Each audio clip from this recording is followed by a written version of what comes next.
اب لوگوں نے کیا کیا؟ سب لوگ، رات کا سناٹا آیا، امیر المومنین نے عقیل کا ہاتھ پکڑا اور بازار کے پاس لے آئے۔ لوگ رات کو چھپ کے دیکھ رہے ہیں کہ علی کیا کریں گے، اپنے بھائی کو کہاں سے دیں گے، کہاں سے عقیل کی مدد کریں گے۔ امیر المومنین بازار میں لے آئے اور ایک دکان کی طرف اشارہ کر کے کہا کہ جاؤ، جا کے اس دکان کا تالا توڑو اور اس میں سے سارا مال نکال دو۔ عقیل نے یہ سنا تو ایک مرتبہ پیر کانپنے لگے اور کہا کہ علی کیا کر رہے ہو، مجھے چور بنا رہے ہو۔ مولا نے کہا کہ میں خلیفہ وقت ہوں، تو میں کہہ رہا ہوں جاؤ، میں یہاں کھڑا ہوں، جا کے تالا توڑو اور سامان نکال لو۔ کہا مجھے چور بنانا چاہتے ہیں، مجھ سے چاہتے ہیں آپ کی چوری کروں۔ امیر المومنین نے کہا کہ تم تو ایک بندے کا مال نہیں چوری کر سکتے اور مجھ سے چاہتے ہو خدا کا مال چرا کے تمہیں دے دوں۔ یہ علی کا نظام عدل ہے، علی کا نظام عدل و عدالت ہے۔ عقیل کے بچوں نے دعوت کی ایک مرتبہ امیر المومنین کی، چچا سے کہا کہ آپ ہمارے گھر تشریف لائیے۔ آ گئے مولا، دسترخوان بچھا تو اپنے استطاعت کے مطابق امیر المومنین کے بھتیجوں نے چچا کی خدمت میں کھانا پیش کیا۔ اگلے دن سے امیر المومنین نے وظیفہ کم کر دیا اور کہا کہ تمہارے پاس تو اتنا بچ جاتا ہے کہ اپنے چچا کی دعوت کر سکو۔ لہٰذا ایسا نظام عدل علی نے قائم کیا، ایسا نظام عدل علی نے دکھایا اور بتایا۔ کوفے میں امیر المومنین ہے، ایک شخص باہر کا رہنے والا ہے، کڑاکے کی سردی ہے، کوفے میں آیا اور آنے کے بعد پوچھتا ہے کہ مسلمانوں کے خلیفہ کا گھر کون سا ہے، مسلمانوں کے خلیفہ کہاں رہتے ہیں۔ کسی نے کہا کہ آؤ ہم تمہیں لے کے چلتے ہیں، اور لانے کے بعد ایک مرتبہ ایک کم قیمت گھر، ایک مٹی کا کم قیمت گھر، اس کی طرف اشارہ کیا کہ وہ دیکھو مسلمانوں کے خلیفہ گھر ہے۔ جیسے ہی اس نے سنا تو اس نے فریاد بلند کرنا شروع کر دی کہ کیا علی کی حکومت میں ایسا ہی ہوتا ہے؟ کیا پردیسیوں کے ساتھ ایسے ہی مذاق کیا جاتا ہے؟ کیا پردیسیوں کو ایسے ہی ستایا جاتا ہے؟ کہ یہ تو کیا کہہ رہا ہے، یہ علی کی حکومت ہے، یہاں کوئی کسی پہ ظلم نہیں کرتا، یہاں کوئی کسی کو نہیں ستاتا۔ کہ میں تو کہہ رہا ہوں مجھے مسلمانوں کے خلیفہ گھر دکھاؤ اور تم یہ کم قیمت، یہ کچا سا مکان دکھا رہے ہو، یہ علی کا گھر نہیں ہو سکتا، یہ مسلمانوں کے خلیفہ کا گھر نہیں ہو سکتا۔ سب نے کہا کہ نہیں، خدا کی قسم یہی علی کا گھر ہے۔ اندر سے امیر المومنین کی آواز آئی کہ فلاں ابن فلاں اندر آ جا۔ جیسے ہی وہ شخص کہتا ہے، یہ راوی ہے، یہ روایت بیان کرتا ہے کہ جیسے ہی میں اندر پہنچا، کڑاکے کی سردی ہے، عرب کی سردی، کوفے میں امیر المومنین کہتا ہے میں ان کے گھر پہنچا تو علی نماز پڑھ رہے تھے، میں بیٹھا تو میرے پیر کانپنا شروع ہوئے، مجھے سردی لگنے لگی۔ امیر المومنین نماز تمام کی اور اپنے کانٹوں پہ سے چادر اتاری اور مجھے اڑا دی، اور اس کے بعد علی نماز پڑھنے لگے۔ جیسے ہی نماز ختم ہوئی میں نے کہا یا علی کتنی ٹھنڈی ہے، آپ کو بھی تو سردی لگ رہی ہوگی، آپ چادر کیوں نہیں پہنتے؟ امیر المومنین نے کہا کہ میرا خدا گواہ ہے، علی مدینے سے یہی ایک چادر لے کے نکلا تھا، علی یہی ایک چادر لے کے مدینے سے آیا ہے۔ یہ علی کا نظام عدل ہے، یہ لوگوں کو پسند نہیں آیا۔ آج کائنات کے اندر ایک عیسائی نے امیر المومنین کے لیے کتاب لکھی اور اس نے یہ جملہ لکھا کہ کائنات میں سب کو ظلم کی وجہ سے قتل کیا جاتا ہے، لیکن علی واحد مقتول ہے جسے علی کی شدت عدالت کی وجہ سے قتل کیا گیا۔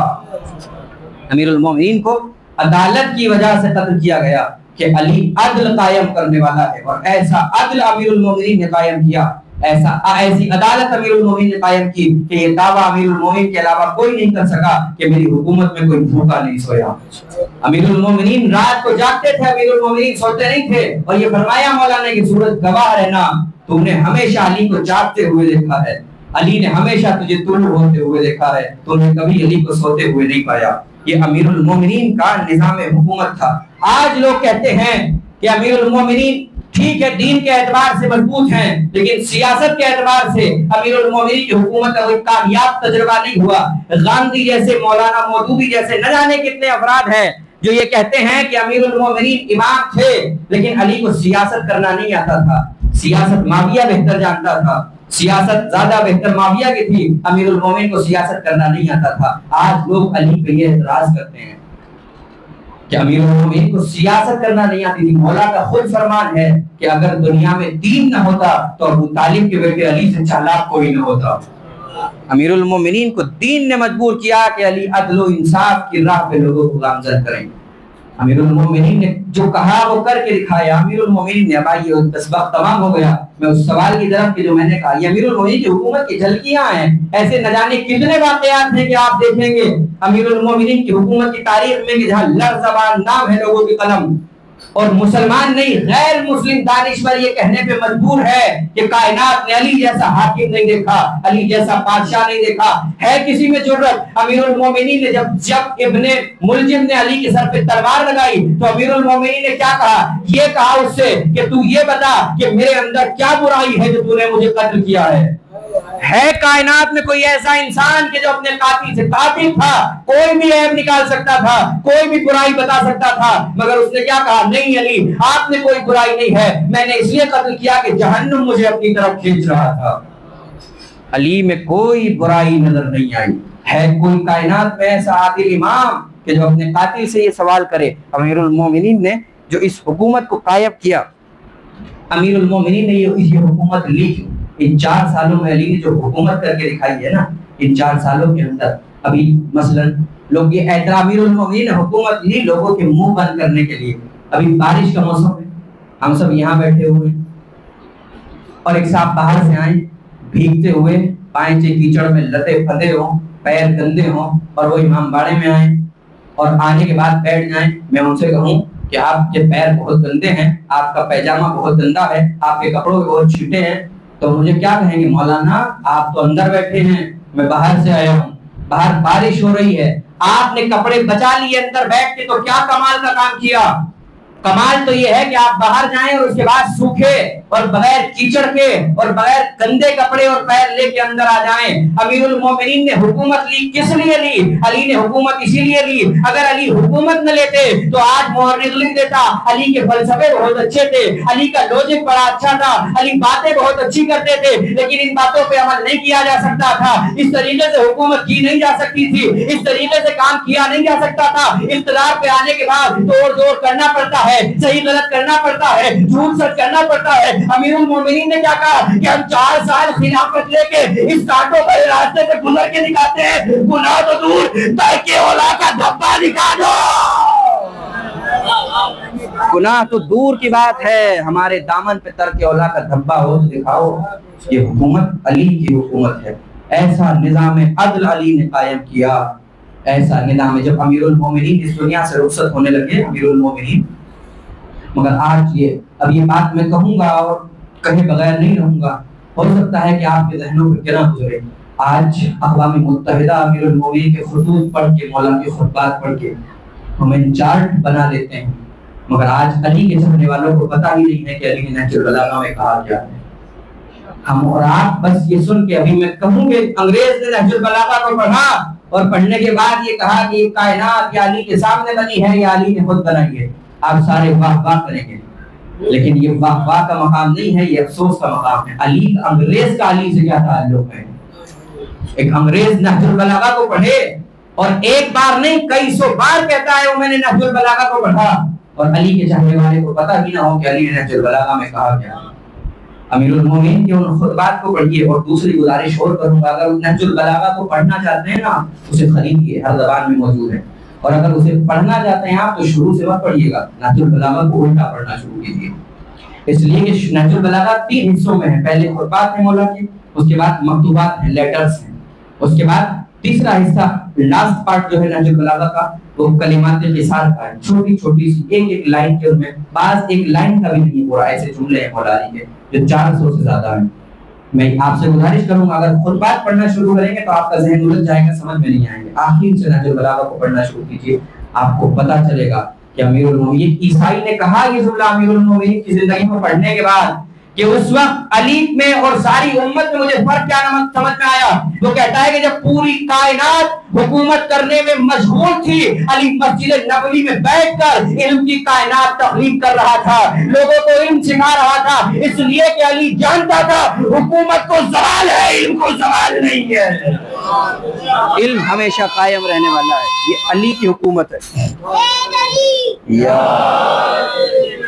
تو آپ نے اندازہ لگایا امیر المومنین نے نظام عدل کا نفاذ کیا، اور اس کی اسی وجہ سے، اسی عدل و عدالت کی وجہ سے امیر المومنین کو قتل کر دیا گیا۔ قضا نے وار کیا تو بھی پشت سر سے کیا، کسے مجال دیا جاتا روبرو علی، موت میں بھی اتنی ضرورت نہیں تھی کہ علی کا سامنا کر سکے۔ علی وہ فاتح ہے انسانیت کا کہ علی چاہتے تو میدان میں بھی شہید ہو سکتے تھے، لیکن علی نے مسجد کا انتخاب کیا۔ علی مسجد میں شہید ہوئے، کس لیے امیر المومنین مسجد میں شہید ہوئے؟ اور یہ جملہ کیوں کہا علی نے فزت ورب الکعبہ؟ اس جملے کو کہنے کی بنیاد کیا تھی؟ مسجد میں شہید ہوئے، عبادت کے عالم میں تو الحمدللہ کہتے تھے، بلکہ کیا کہا؟ فزت ورب الکعبہ، علی کامیاب ہو گیا۔ کیوں؟ اس لیے کہ علی کا دشمن شام میں بیٹھ کے یہ پروپیگنڈا بنا رہا تھا کہ علی نماز نہیں پڑھتا، علی نماز نہیں پڑھتا، علی نماز نہیں پڑھتا۔ علی نے مسجد میں سجدے میں سر دے کے بتایا کہ علی سے بڑا نمازی کون ہو سکتا ہے؟ علی آتا ہے تو اللہ کے گھر میں، جاتا ہے تو اللہ کے گھر سے۔ علی کعبے میں پیدا ہوتا ہے، علی مسجد میں شہید ہوتا ہے۔ یہ علی کی زندگی ہے، یہ علی کا طرز زندگانی ہے، اور یہی امیر المومنین کی زندگی منافقوں سے برداشت نہیں ہوئی۔ امیر المومنین کو جتنا چاہا اتنا ظلم اور اذیت ہے۔ امیر المومنین تنہائی میں روتے تھے۔ کبھی امیر المومنین کے فضائل سننے والوں کبھی علی کی تنہائی بھی بڑھا کرو۔ علی جیسا امام کہ جو غریبوں، یتیموں، مسکینوں اور بیواؤں پہ رحم کھانے والا ہے، کسی یتیم کو روتا دیکھتے تھے تو علی سے برداشت نہیں ہوتا تھا۔ امیر المومنین فوراً اسے گود پہ اٹھاتے تھے، پیار کرتے تھے، اپنے سینے سے لگا لیتے تھے۔ یہ امیر المومنین کا کوئی ایک واقعہ نہیں ہے، اس طریقے کا بے شمار واقعات ہیں کہ جہاں امیر المومنین نے یتیم پروری کی، اپنے ہاتھوں سے کھانا کھلایا۔ آپ نہیں سنتے کتنے افراد کوفے میں ایسے تھے کہ جنہیں علی کی شہادت کے بعد پتہ چلا کہ ہمیں کھانا کھلانے والا علی تھا۔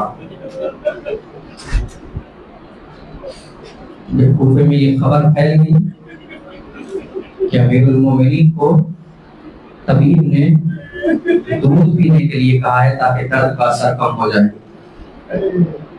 کوفے کے چھوٹے چھوٹے سے بچے ہاتھوں میں دودھ کے برتن لیے ہوئے امیر المومنین کے دروازے پہ جمع ہو گئے اور کہا کہ ہمارے حصے کا دودھ ہمارے مولا علی کو پلا دو، اس لیے کہ اب کون ہے کوفے کے یتیموں کا مددگار۔ اور جب امیر المومنین چاہ رہے ہیں، شہادت کا وقت ہے، آپ مصیبتوں میں سنتے رہتے ہیں امیر المومنین، دل کتنا نرم ہے علی کا کہ جانوروں تک کے لیے امیر المومنین وصیت کر کے جا رہے ہیں کہ ان کا خیال رکھنا۔ اے بیٹا حسن، ان کے دانے پانی کا خیال رکھنا، اگر خیال نہ رکھ سکو تو انہیں آزاد کر دینا، اس لیے کہ علی سے کسی کی بھوک اور پیاس دیکھی نہیں جاتی۔ یہ جملہ رونے کے لیے اور طرف جانے کے لیے کافی نہیں تھا۔